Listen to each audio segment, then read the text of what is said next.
Dear student, you are most welcome to our educational channel mechanical Pandit और मैं आपके प्यारे पांडे सर। आज ऑपरेशन मैनेजमेंट में रिप्लेसमेंट एनालिसिस एंड मॉडल पढ़ने जा रहे हैं, लेकिन इसके पहले आपका ज़्यादा नहीं 2 से 3 मिनट ज़रूर लेंगे कि इसके जो बैकग्राउंड है वो आपको क्लियर करें कि जब economic studies for investment and replacement पढ़ना शुरू किए थे तो हमने बताया था कि किसी भी कंपनी में, किसी भी इक्विपमेंट में, किसी भी मशीनरीज में या कोई भी प्रोसेस डेवलप करने में, कोई भी सिस्टम डेवलप करने में एक ह्यूज इन्वेस्टमेंट लगता है। अब समय के साथ हर कुछ बदलता है। अल्टीमेट एम जो कोई भी प्रोसेस है, कोई भी मशीन है या कोई भी फैक्ट्री है, कंपनी है, वो क्या है? प्रोडक्ट। अब प्रोडक्ट जो है कस्टमर के टेस्ट के हिसाब से देखें तो हमेशा अपडेट मांगता है। यदि आप अपडेट नहीं करते हैं अपने प्रोडक्ट को मार्केट के हिसाब से तो अल्टीमेटली आप क्या हो जाते हैं? आउटडेटेड हो जाते हैं। बहुत सारे कारण थे जिसके चलते हमने आपको बताया था कि आप इन्वेस्टमेंट करने के बाद फिर उस मशीन को रिप्लेस करते हैं, एक्सचेंज करते हैं, फिर नया मशीन लाते हैं सेम प्रोडक्ट के लिए। क्यों लाते हैं, कैसे लाते हैं, क्या प्रोसेस है, तो ये सारे हम जो है आपको बहुत डिटेल में बताए थे कि जो फैक्टर्स होते हैं उसमें मेनली जो है कौन कौन से रीजंस होते हैं ये तो बताए ही थे कि चीज़ें ऑब्सोलेट हो जाती हैं, मशीन ऑब्सोलेट हो जाता है, फिर डिमांड बढ़ती है तो डिमांड के हिसाब से नई मशीनें, वर्किंग कंडीशन बदल रहा है और समय के हिसाब से बहुत कुछ ही चेंज हो रहा है। अब इसमें जो है फैक्टर्स में हमने आपको टेक्निकल, फाइनेंशियल और टेंजिबल फैक्टर्स बताए थे। तो ये आप वीडियो लेक्चर नंबर 101 है, वो जा कर के एक बार देख लीजिएगा। लेकिन जो रिप्लेसमेंट मॉडल की बात कर रहे हैं, इसके बाद हमने बताए थे रिप्लेसमेंट मेथड कि हाउ मैथमेटिकली, एनालिटिकली और graphically you can calculate when we have to replace the equipment और मशीनरी। इसमें हमने एक चीज़ और आपको कॉन्सेप्ट बताया था, बहुत सारे एग्जांपल्स बताए थे। एग्जांपल्स तो हमने इतने बताए हैं जिसकी कोई लिमिट नहीं है, लेकिन एनीवे एक दो एग्जांपल के साथ और बता दें। जैसे कार की ही हम बात करें, अब कार में जो आज से 10 साल पहले फैसिलिटी थी, आज इससे कई गुना फैसिलिटी बढ़ गई, तो नए कार खरीदना मजबूरी हो गई है लोगों की। जैसे पुरानी कार में आपको सीट बेल्ट नहीं होता था, ज़रूरत भी नहीं होती थी, तो सीट बेल्ट आज के डेट में कंपलसरी हो गया है। तब आपकी मजबूरी हो जाती है कि नई कार लेना। फिर पुरानी कार की एवरेज बहुत ज़्यादा नहीं रह जाती है, इसकी एवरेज बहुत ज़्यादा है न्यू कार की। तो ये सब कंपेरेटिव आप एनालिसिस जब करते हैं तो ऐसा लगता है कि नया कार ही ले लो, पुरानी हटा दो। तो रिप्लेसमेंट तो अल्टीमेटली करते हैं ना। हमने एक एग्जांपल दिया था कि घरों में पहले जो है आप देखे होंगे नाइट बल्ब आता था, ठीक है ना, येलो कलर की जो है, ये मात्र 10 रुपये का आता था। लेकिन अब एलईडी लाइट हर घर में लगता है, एलईडी लाइट आ रहा है 200 रुपये का। तो आदमी 10 रुपये, जबकि ये हेल्थ के हिसाब से भी बहुत अच्छा है, सब चीज़ बढ़िया है, लेकिन ये खरीदता है क्यों? क्योंकि इसको आप रात भर जलाएंगे तो आपका 10 रुपये का बिजली बिल आएगा, इसको रात भर जलाएंगे तो 2 रुपये का बिजली बिल आएगा। तो इतना फ़र्क होता है। तो रिप्लेसमेंट ज़रूरी है, replacement is very much required. अब बहुत सारे मेथड्स टेक्निकल बताए थे, आज उसी मेथड को हम लोग देखेंगे एक बार फिर से और इसके ऊपर न्यूमेरिकल करेंगे थोड़ा सा थ्योरी पढ़ने के बाद। तो pay back period, total life method, present annual, rate of return method, MAPI method. Pay back period method में हमने ये बताया था कि pay back period amount invested upon annual. ये आप जस्ट पीछे वाला लेक्चर इस वीडियो के डिस्क्रिप्शन बॉक्स में और आई बटन में भी हम इस वीडियो का लिंक डाल देंगे 102 लेक्चर नंबर का, ये जरूर देख लीजिएगा। इसके बाद हमने जो है आपको बताए थे टोटल लाइफ एवरेज मेथड, आज इसके ऊपर न्यूमेरिकल भी करने वाले हैं हम लोग, ये भी एक बार जरूर देख लीजिएगा। बाकी आपके सामने है, अभी न्यूमेरिकल करेंगे तो उसमें थोड़ा सा और कॉन्सेप्ट क्लियर हो जाएगा। फिर प्रेजेंट वर्थ वैल्यू, ये बहुत इंपॉर्टेंट था मेथड, ये भी हमने बताए थे कि F = P × 1 + I⁴ n, जहाँ पे P क्या है आपका इन्वेस्टमेंट वैल्यू है और I क्या है इंटरेस्ट है, n क्या है नंबर ऑफ ईयर्स है, और प्रेजेंट वर्थ वैल्यू क्या है उसकी, ये F हमने लिखा था। इसकी ज़रूरत पड़ेगी और मैं आपको दिखाऊंगा भी और समझाऊंगा भी। इसके बाद जो नेक्स्ट मेथड हम लोग देखे थे वह था एनुअल वर्थ या एनुअल कॉस्ट मेथड। ये भी हम बहुत डिटेल में समझाए थे। मौका लगेगा तो इसके ऊपर भी न्यूमेरिकल एक करेंगे आज। फिर रेट ऑफ रिटर्न मेथड हमने बताया था कि ये बहुत इंपॉर्टेंट है। डिस्काउंटेड रेट ऑफ रिटर्न, ये सब हमने Rn/1 + R⁴n, फिर Rn expected earning in the nth year, 10 साल के बाद क्या उससे हम अर्निंग एक्सपेक्ट कर रहे हैं, और ये R जो है रेट ऑफ इंटरेस्ट होता है, रेट ऑफ इंटरेस्ट। इससे आप रेट ऑफ रिटर्न निकाल सकते हैं कि कितने हम फायदे में हैं 10 साल के बाद, या कितने फायदे में हम रहेंगे या लॉस में तो नहीं रहेंगे। ये आप एक एवरेज जो है। फिर मैपी मेथड हम बताए थे। मैपी मेथड में भी काफ़ी डिटेल में बताए थे। चूँकि वो वीडियो लंबा हो जाता है इसलिए हमने वहाँ न्यूमेरिकल कवर नहीं किया था। आज हम लोग थोड़ा सा न्यूमेरिकल भी कवर करेंगे कि मैपी मेथड में किस तरह से आपका मैथमेटिकल और ग्राफिकल मेथड काम करता है। ये आप जो है वीडियो ज़रूर देख लीजिएगा, लेकिन उसके बाद न्यूमेरिकल ज़रूर कीजिएगा जिससे कॉन्सेप्ट आपका क्लियर रहे। बेसिकली जब रिप्लेसमेंट और एनालिसिस मॉडल की बात करते हैं तो रिप्लेसमेंट इज बेसिकली ये रूटीन प्रैक्टिस है। इंडस्ट्री में जो है रूटीन प्रैक्टिस है। घरों में भी आप कोई इक्विपमेंट, कोई वॉशिंग मशीन खरीदते हैं। वॉशिंग मशीन ज़िंदगी भर के लिए थोड़ी खरीदते हैं, 5 साल 10 साल के बाद आप चेंज करते हैं ना। फ्रिज चेंज करते हैं ना, क्यों? क्योंकि समय के हिसाब से वो डिटोरिएट भी होता है, ख़राब भी होता है, और मेंटेनेंस कॉस्ट बढ़ जाती है, उसका परफॉर्मेंस कम हो जाता है। ये सारी चीज़ें जो है उसकी इफ़िशियंसी कम हो जाती है। और जैसे फ्रिज, वॉशिंग मशीन की जैसे जैसे पुराना होते जाएगा आपका बिजली बिल जो है ना, इलेक्ट्रिसिटी बिल भी जो है ज़्यादा आने लगता है। वो पावर कंजप्शन उसका ज़्यादा बढ़ जाता है। और प्रायः इलेक्ट्रिसिटी बिल हर जगह कॉस्टली है। अब वो अलग की बात है कि कहीं कुछ लोग मुफ्त यूज करते हैं तो वो एक अलग की बात है, अदरवाइज कॉस्टली है हर जगह पे। तो ये इकोनॉमिक रिप्लेसमेंट पॉलिसी उसमें जो है किसी भी ऑर्गेनाइजेशन में देखा जाता है और ये ज़रूरी भी है। तो हम टाइप ऑफ रिप्लेसमेंट जो है लास्ट क्लास में जैसे कि अभी हम आपको दिखा रहे थे, पे बैक पीरियड और ये सारे मेथड जो थे, तो ये सब रिप्लेसमेंट एनालिसिस के मेथड्स हैं। और ये अपने आप में मॉडल है। मॉडल भी इसी से डेवलप होता है। रिप्लेसमेंट जो है कोई भी आइटम है तो एक तो जो है आपको बताएं कि इफ़िशियंसी उसका डाउन होने लगता है, इलेक्ट्रिसिटी बिल जो है होने लगता है। फिर एक और मेथड आपको बताए थे कि जो सिंपलेस्ट रिप्लेसमेंट मॉडल है कि हम लोग देखते हैं डिटोरिएशन रेट, कि मटेरियल कितना डिटोरिएट हो गया या डेप्रिसिएशन। और इसके साथ ही जो है सबसे बड़ी चीज़ क्या होती है कि जो भी आपने मशीन खरीदा, हम देख लेते हैं कि रेट ऑफ रिटर्न, क्या हम उससे कमा लिए हैं क्या। 10 करोड़ का मशीन खरीदे आपने और 5 साल में 10 करोड़ क्या 20 करोड़ आपने कमा लिए इस मशीन से, तो आपको लगता है कि अब ये मशीन धीरे धीरे अब ख़राब होने लगा है और हमारी डिमांड, हमारे नीड को ये मीट नहीं कर पा रहा है, तो हम लोग जो है इसको सोचते हैं कि अब नया रिप्लेसमेंट कर दें। तो मेंटेनेंस से बचने के लिए, ब्रेक डाउन से बचने के लिए, कोई सेफ्टी इशू से बचने के लिए हम लोग क्या करते हैं कि रिप्लेस कर देते हैं, क्योंकि इससे तो हमने पैसा कमा ही लिया है, फिर नया खरीदेंगे, नया वो करेंगे। तो इसमें रिप्लेसमेंट मॉडल में 2 मॉडल जो है सबसे इम्पोर्टेंट रहता है। एक मॉडल होता है एनुअल कॉस्ट मॉडल, अभी इसकी चर्चा करेंगे, एनुअल कॉस्ट मॉडल। और दूसरा होता है इसमें प्रेजेंट वर्थ मेथड, और दोनों के ऊपर न्यूमेरिकल भी देखेंगे।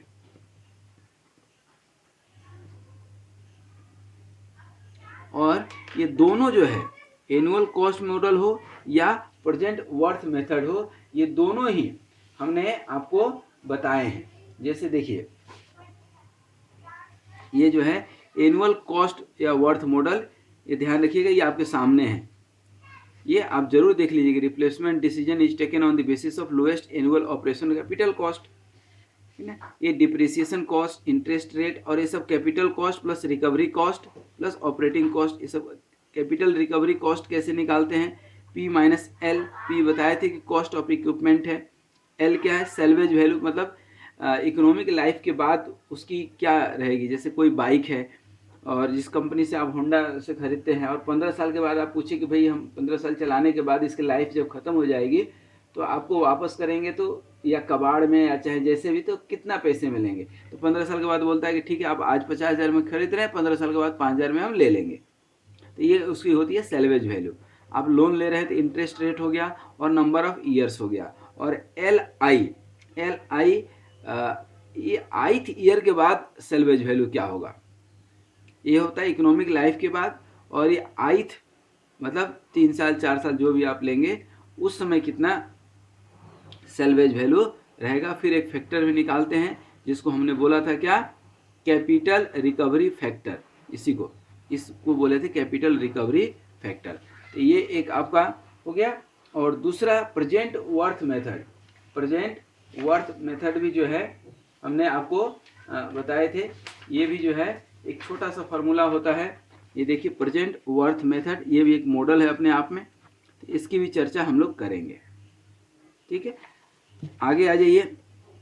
ये दोनों मॉडल पढ़ने के बाद रिप्लेसमेंट में एक और जो है कॉन्सेप्ट आता है इसमें, individual replacement and group replacement model.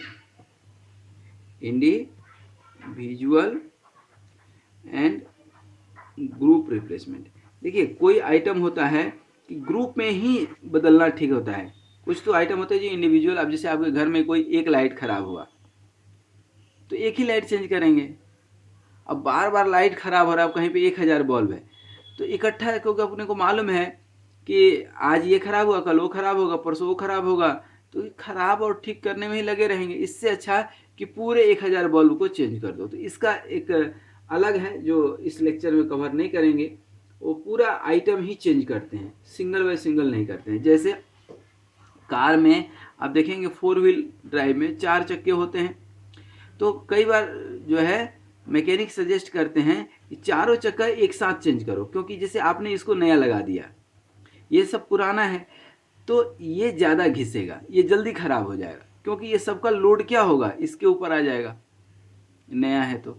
उसी तरह से गियर मैकेनिज्म में गियर जब चेंज करते हैं तो पूरा चेंज करते हैं, एक दो नहीं तो जो वियर एंड टियर ऑलरेडी हो चुका है वो क्या है, नए वाले के ऊपर ज़्यादा लोड लगा देगा, तो नया वाला और जल्दी ख़राब हो जाएगा, तो फिर नया लगाने का कोई मतलब नहीं होता है। तो कई बार ग्रुप रिप्लेसमेंट तो मजबूरी भी होती है और ज़रूरी भी होती है। और टेक्निकली यदि हमसे भी आप पूछेंगे या किसी भी मैकेनिक से या किसी भी इंजीनियर से पूछेंगे तो वो भी यही बोलेगा कि भाई आप ग्रुप रिप्लेसमेंट पे जाइए, पूरा एक साथ जो है चेंज कर दीजिए। ये कॉमन सा जो है। तो इसके कारण क्या है, कारण सिर्फ इतना सा रहता है कि जो आपका ग्रुप रिप्लेसमेंट है उसमें 2 फोल्ड पॉलिसी यूज करते हैं। क्या, 2 फोल्ड पॉलिसी यूज करते हैं। 2 फोल्ड पॉलिसी क्या होता है कि इंडिविजुअल रिप्लेसमेंट आज आपने एक किया, फिर दूसरे दिन दूसरा खराब हो गया, तीसरे दिन तीसरा, तो बार बार कितना करते रहेंगे, इसलिए इकट्ठा हमने बताया था। फिर जैसे आपके घर में 5 बल्ब लगे हुए हैं फॉर एग्जांपल, एक बल्ब सेट कर या कोई वायरिंग लगी है या कुछ भी एग्जांपल के तौर पे, अब एक खराब हुआ, एक जो है नेक्स्ट मंथ दूसरे महीने में खराब होना है, तीसरा तीसरे महीने में, चौथा चौथे महीने में, पांचवा पांचवें महीने में, ठीक है। और 1 साल चलने के बाद ऐसा हुआ है, मान लीजिए एक अपने लाइफ ये जी लिया है, खराब होना एक अनुमान के तौर पे बता रहे हैं कि बोला। अब पहला वाला को आप चेंज कराएंगे तो जो वर्कर आएगा उसको 300 रुपये देंगे, बल्ब कितना है 100 रुपीज़ का। फिर अगली बार 1 महीने के बाद खराब होगा, फिर ये 300 रुपये देंगे, तीसरे महीने फिर 300 देंगे, चौथे महीने फिर 300 देंगे, 5वें महीना 300 रुपये देंगे, क्योंकि 300 रुपये में तो उसको आने जाने का भी तो खर्च है। अब आपने क्या डिसाइड किया कि ये 5 महीना हर महीने 300 रुपये देने के बजाय 5 इकट्ठा हम चेंज करा लें और जो वर्कर आएगा वो इकट्ठा उसको 400 रुपये दे दें, तो वो भी खुश कि हमको 400 रुपये मिल गया। और अब आपको यहाँ इकोनॉमिक एनालिसिस करना है कि हर महीने हम चेंज कराते रहें एक एक, या इकट्ठा चेंज करा लें। इसी को हम लोग बोलते हैं ग्रुप रिप्लेसमेंट। तो ग्रुप रिप्लेसमेंट कई बार फायदेमंद होता है और कई बार नुकसान भी होता है। तो इसके बहुत सारे मॉडल्स हैं, बहुत सारे मेथड्स हैं जो अभी के लेक्चर में कवर नहीं करेंगे, बट उसको किसी सेपरेट लेक्चर में ज़रूर कवर करेंगे क्योंकि ये इम्पोर्टेंट है। फिर दूसरा चीज़ आता है probability of failure at different period of time, आपको पता हो गया। फिर loss incur due to this failure, loss क्या है कि अभी चेंज करा ले, अगली बार बुलाइएगा तो फिर ये 300 रुपये लेगा। भाई बल्ब का कीमत जो है वो तो यहाँ भी लगना है, यहाँ भी लगना है, हो सकता है कीमत और बढ़ ही जाए बल्ब का समय के साथ। इसीलिए हम लोग हमेशा कॉस्ट ऑफ ग्रुप रिप्लेसमेंट निकालते हैं, कॉस्ट ऑफ ग्रुप रिप्लेसमेंट निकाल करके चेक कर लेते हैं कि हम कितने फायदे में हैं या कितने लॉस में हैं। ठीक है, अब आइए इसी मेथड पे एक करते हैं हम लोग क्वेश्चन। देखिए क्वेश्चन बड़ा है, सॉल्यूशन छोटा होगा, तो देखिएगा, ध्यान दीजिएगा। Describe the present worth method by present worth method for the purpose of depreciation A machine costing RS 10,000। तो मशीन की कॉस्ट कितना हो गई RS 1000, मतलब P जो है ये गिवन मान लीजिए, किसी भी क्वेश्चन में गिवन पहले लिख लीजिए, ये क्या हो गया 10,000, सही है। Has early operating charge 200, operating charge कितना हो गया 200, शॉर्ट में लिख देते हैं ऑपरेटिंग चार्ज 200।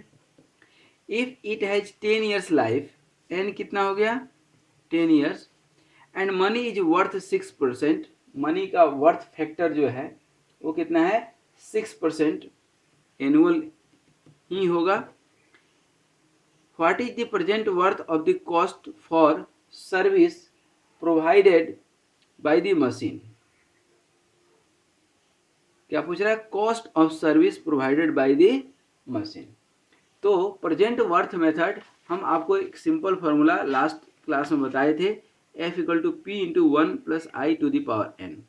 फार्मूला याद रखिए, ये बहुत काम आएगा। P क्या है इनिशियल कॉस्ट है,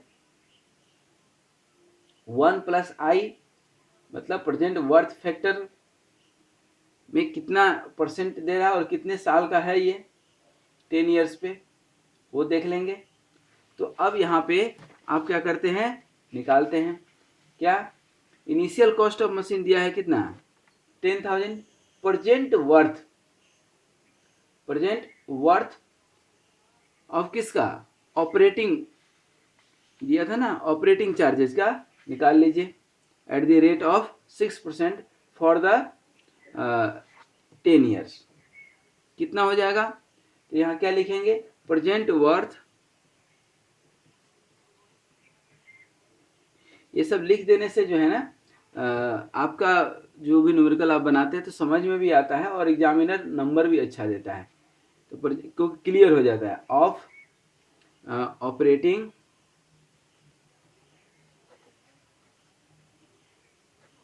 चार्जेज क्या हो जाएगा, कितना है RS 200 इंटू, ये आपका 10 ईयर्स के लिए है, कितना है 10 ईयर्स के लिए, और जो है 10 ईयर्स के लिए ये प्रेजेंट वर्थ फैक्टर ये दिया हुआ है 7.29, मतलब 200 इंटू 7.29, इसको कैलकुलेट कर लीजिए, कैलकुलेट करेंगे तो ये अप्रोक्सीमेटली जो है आपका 1460 आएगा, करके देख लीजिएगा। अब यहाँ पे टोटल प्रेजेंट वर्थ निकाल दीजिए, टोटल वर्थ कितना हो गया 10,000 इनिशियल कॉस्ट था और ये 10 साल के बाद 1460 हो गया, तो उसकी उस समय जो वैल्यू रहेगी कितनी 11,460, ये आंसर निकल गया आपका। तो आसान है, आप बोलेंगे सर कुछ ज़्यादा आसान था, आइए एक थोड़ा सा और बड़ा क्वेश्चन ले लेते हैं। देखिए एक कंपनी, बहुत ध्यान से समझिएगा, एक company is considering to purchase a machine for a job. कोई जॉब है, कोई प्रोजेक्ट है, उसके लिए मशीन खरीदना है। अब कंपनी के पास दो अल्टरनेटिव है, there are two alternatives in the market. कोई मशीन ए है, कोई मशीन क्या है, बी है। ए मशीन की कीमत कितनी है, 20,000, इसकी 30,000। लाइफ, इकोनॉमिक लाइफ क्या बोल रहा है, ये भी 4 साल चलने वाला है, ये भी 4 साल चलने वाला है। सेल्वेज, सेल्वेज मतलब 4 साल के बाद जब बिकेगा तो कितना में बिकेगा, ये 4,000 में और ये 10,000 में। Labour cost per year, per year किस पे है, इस पे 12,000 है, इस पे 6,000 है। मेंटेनेंस कॉस्ट, ये 1,000 रुपया मेंटेनेंस कॉस्ट है पर ईयर, ये 2,000 है। Increase in maintenance cost per year, जैसे इस साल इसमें नील है, यहाँ इस साल भी 1,000 लगा, अगले साल भी 1,000 लगेगा, उसके अगले साल भी 1,000 लगेगा। जबकि इसमें क्या है, इस साल तो 2,000 लगा, अगले साल 2,200 रुपये लगेगा, 200 बढ़ गया। उसके अगले साल 2,400 लगेगा, हर साल 200 बढ़ जाएगा। All the cost incur during a year can be assumed to occur at the end of year. At the end of year आपको कैलकुलेट करना है क्या, the prevailing interest rate for money is 10%, 10% prevailing cost है। और using the present value method, यही जो अभी हम लोगों ने देखा प्रेजेंट वर्थ मेथड, इसी मेथड से आपको निकालना है which machine is to B preferred, कौन सा मशीन खरीदना चाहिए कंपनी को, ए खरीदना चाहिए या बी खरीदना चाहिए। ये सब कैलकुलेशन होते हैं, जब आप भी परचेज में जाएंगे तो ये सब कैलकुलेशन करने पड़ते हैं, पढ़ने पड़ते हैं अपने को। तो basically this problem is required to be solve by the present worth method, और भी मेथड से हम सॉल्व कर सकते हैं, लेकिन चूंकि ये बोला भी है प्रेजेंट वैल्यू मेथड या प्रेजेंट वर्थ मेथड। देखिए सबसे पहले इसका सॉल्यूशन देखिएगा। इसका सॉल्यूशन में सबसे पहले परचेज प्राइस ऑफ मशीन क्या है और प्रेजेंट वर्थ। अब दो मशीन है तो मशीन ए जो है पहले हम लोग लेते हैं, क्या, मशीन ए। मशीन ए में प्रेजेंट वर्थ जो है आप देखेंगे तो क्या है, परचेज प्राइस ऑफ ए का कितना है 20,000, और लेबर कॉस्ट निकालने फर्स्ट ईयर का, फर्स्ट ईयर का लेबर कॉस्ट क्या होगा, P equal to F into 1 plus 1 upon, direct formula होता है, sorry, 1 plus I to the power n। F क्या है आपका, F का है लेबर कॉस्ट पर ईयर 12,000 दिया हुआ है। तो प्रेजेंट फर्स्ट ईयर के लिए फॉर फर्स्ट ईयर के लिए आप निकालेंगे तो क्या हो जाएगा, ये 12,000 इंटू 1 अपन 1 प्लस आई कितना दिया है 10%, 0.1 टू दी पावर क्या हो जाएगा n की जगह 1, फर्स्ट ईयर के लिए आप निकाल रहे हैं। इसको आप निकालेंगे, सॉल्व करेंगे तो कितना आ जाएगा 10,909। आप निकाल के देख लीजिएगा। सेकेंड ईयर में निकालेंगे आप, और कब तक निकालना पड़ेगा, 4 साल तक, 4 साल तक दिया है। तो सेकेंड ईयर के लिए जब आप निकालेंगे यही क्या हो जाएगा 12,000 into 1 upon 1 plus 0.1 to the power क्या हो जाएगा 2। इसको सॉल्व करेंगे तो क्या आएगा 9917। इसी तरह से थर्ड ईयर के लिए निकालेंगे आप, क्या हो जाएगा 12,000 into 1 upon 1 plus 0.1 to the power 3। इसको सॉल्व करके निकालेंगे तो कितना आ जाएगा 9022। और फोर्थ ईयर जब आप निकालेंगे, फोर्थ ईयर 4 साल ही तो इसका लाइफ है, देख लीजिए। तो 4 साल के बाद जब आप देखेंगे तो ये 12,000 into 1 upon 1 plus 0.1 to the power 4, और इसको सॉल्व करेंगे तो कितना आ जाएगा 8202। तो ये टोटल जो आपका निकल करके आएगा, टोटल किसके लिए, लेबर कॉस्ट के लिए, टोटल लेबर कॉस्ट कितना निकल करके आ जाएगा, इन चारों को जोड़ दीजिए, जोड़ देंगे तो ये आप जोड़ेंगे तो आपका यहाँ पे आ रहा होगा 38,000 के आसपास, 38051। ठीक है, ये क्या निकाले आप, लेबर कॉस्ट मशीन ए के लिए। मशीन ए के लिए आपने निकाला क्या, लेबर कॉस्ट। और मशीन ए के लिए ही प्रेजेंट वर्थ निकालेंगे, किसके लिए, मेंटेनेंस कॉस्ट के लिए। मेंटेनेंस कॉस्ट, तो मेंटेनेंस कॉस्ट जब निकालेंगे किसके लिए, फर्स्ट ईयर के लिए। फर्स्ट ईयर के लिए निकालेंगे तो क्या हो जाएगा, 1000 into 1/1 plus 0.1 to the power 1। इसको सॉल्व किए तो 909 आ गया। सेकेंड ईयर के लिए सेम यही 100 into 1/1 plus 0.1 to the power 2। इसको सॉल्व कीजिए 826 आ जाएगा। अप्रॉक्स लिख रहे हैं हम थर्ड, क्योंकि मेरे पास जो नोट्स है उसमें जो है कैलकुलेटेड वैल्यू जो है अप्रॉक्स में है। तो 1000 into 1/1 plus 0.1 to the power 3, इसको सॉल्व कीजिए 751 आ रहा होगा। और फोर्थ ईयर में 1000 into 1 plus 1 plus 0.1 to the power 4, ये आ रहा होगा आपका 683। और टोटल निकालेंगे, टोटल क्या, मेंटेनेंस कॉस्ट, तो ये कितना जा रहा है आपका 3170 जा रहा होगा। ठीक है, तो present worth of salvage value भी निकाल ही लीजिए। क्या, present worth of salvage value, इसका निकालेंगे, क्या आ रहा है, कितना है इसका सेल्वेज वैल्यू, 4000। देख लीजिए आपके सामने है। तो 4000 into 1/1 plus 0.1 to the power 4। When you solve this तो 2734.10। तो यहाँ आप निकाले तो मशीन ए के लिए अब तीन चीज निकला आपका, क्या, लेबर कॉस्ट। तो मशीन ए के लिए आपने कितना निकाला, लेबर कॉस्ट 3805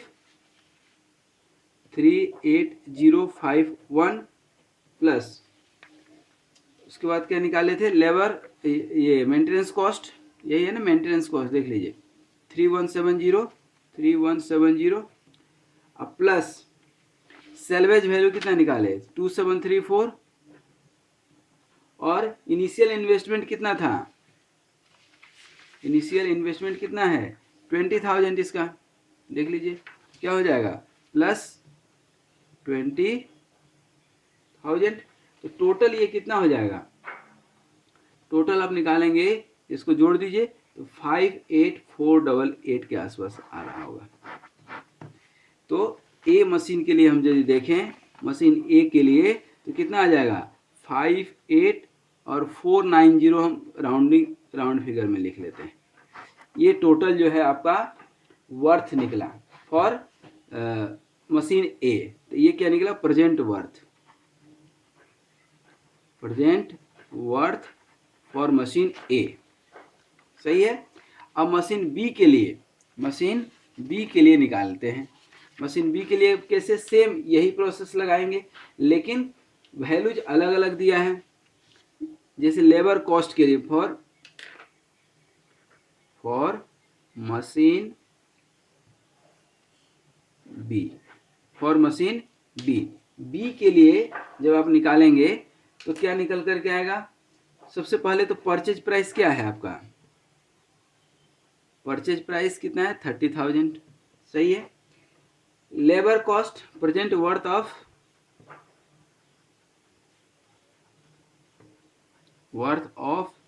लेबर कॉस्ट। अच्छा एक चीज ध्यान दीजिएगा, एग्जाम में बच्चे क्या शॉर्टकट में निकालते हैं, शॉर्टकट में निकालेगा तो नंबर भी शॉर्टकट में सामने वाला दे देगा, क्योंकि प्रोसेस पता नहीं चल पाता है। ये मैं जो निकाल रहा हूँ ना पूरा प्रोसेस के साथ, 6000 दिया हुआ है, देख लीजिए आपके सामने है 6000। तो 6000 इंटू 1/1 प्लस 0.1 क्या हो जाएगा 1। इसको आप निकालेंगे तो कितना आ जाएगा 5454, निकाल के देख लीजिएगा। इसी तरह से सेकेंड ईयर के लिए निकालेंगे आप 6000 into 1/1 plus 0.1 to the power 2। इसको सॉल्व करेंगे तो यू विल गेट 4959 के आसपास आ रहा होगा। इसी तरह से थर्ड ईयर के लिए आप निकालेंगे 6000 into 1/1 plus 0.1 to the power 3, 4507 निकल करके आएगा। और फोर्थ ईयर के लिए निकालेंगे क्या हो जाएगा 6000 into 1/1 plus 0.1 to the power 4 equal to 4101। यहाँ से टोटल आप निकाल लेंगे लेबर कॉस्ट के लिए। टोटल आपको इन चारों को जोड़ दीजिए। क्या करना है, 4 4 8 4 12 5 19 के आसपास आ रहा होगा कुछ, 19,0। ये आ गया क्या, लेबर कॉस्ट। ये क्या है, लेबर कॉस्ट। इसी तरह से मेंटेनेंस कॉस्ट निकालेंगे, जैसे ए मशीन के लिए निकाले थे। मेंटेनेंस कॉस्ट फर्स्ट ईयर के लिए, यहाँ ध्यान दीजिएगा, मेंटेनेंस कॉस्ट 2000 है और हर साल 2 साल बढ़ भी रहा है, 200 रुपया बढ़ भी जा रहा है, तो इसके हिसाब से निकालना है। तो फर्स्ट ईयर के आप निकालेंगे तो कितना है 2000 इंटू 1/1 प्लस 0.1 का 1, ये हो गया आपका 18 आ रहा होगा, करके देख लीजिए। जब आप सेकेंड ईयर का निकालेंगे तो ये 2000 की जगह क्या हो जाएगा 2200 इंटू 1/1 प्लस 0.1 का 2। अब ये निकल गया अगेन 18 आ रहा होगा आपका, देख लीजिएगा। थर्ड ईयर जब आप निकालेंगे तो ये क्या हो जाएगा 200 और बढ़ गया 2400 इंटू 1/1 प्लस 0.1 का क्यूब, सही है। और ये कितना निकल जाएगा 1803। और उसी तरह से फोर्थ ईयर का निकालेंगे जब आप, फोर्थ ईयर का तो 2600 into 1/1 plus 0.1 to the power 4, और ये निकल रहा होगा 1770।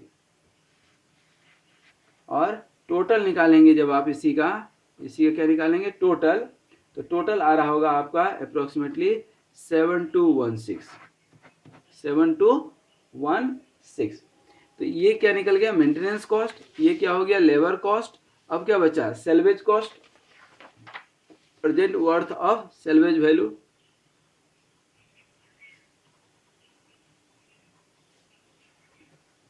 ऑफ सेल्वेज वैल्यू कितना निकलेगा 10,000। देख लीजिए दिया हुआ सेल्वेज वैल्यू कितना है 10,000, तो 10,000 इंटू 1/1 प्लस 0.1 डिप्रिसिएशन, ये कितना निकल जाएगा आपका 6835। तो अब टोटल कितना होगा, total present worth, total present worth of machine B क्या होगा लेबर कॉस्ट टोटल जो निकला था plus maintenance cost plus salvage value कितना निकला, और प्लस जो परचेजिंग प्राइस है वो तो है ही। तो लेबर कॉस्ट कितना निकला देखिए, लेबर कॉस्ट निकला है 19022। क्या लिखेंगे 19022 प्लस मेंटेनेंस कॉस्ट भी कहीं निकला, ये देखिए 7216। सेल्वेज कॉस्ट यहाँ निकाल लिए 6835। अब प्लस कॉस्ट कितना था मशीन की, देखिए 30,000 आपके सामने है 30,000, तो क्या हो जाएगा 30,000। ये टोटल कितना निकल करके आएगा आपका 4,9403.27, मतलब 49,403। और ए का कितना आया था, अब ये बी का लिखेंगे यहाँ पे कितना आया देख लीजिए आपके सामने है 49403, राउंड फिगर में लिखते हैं।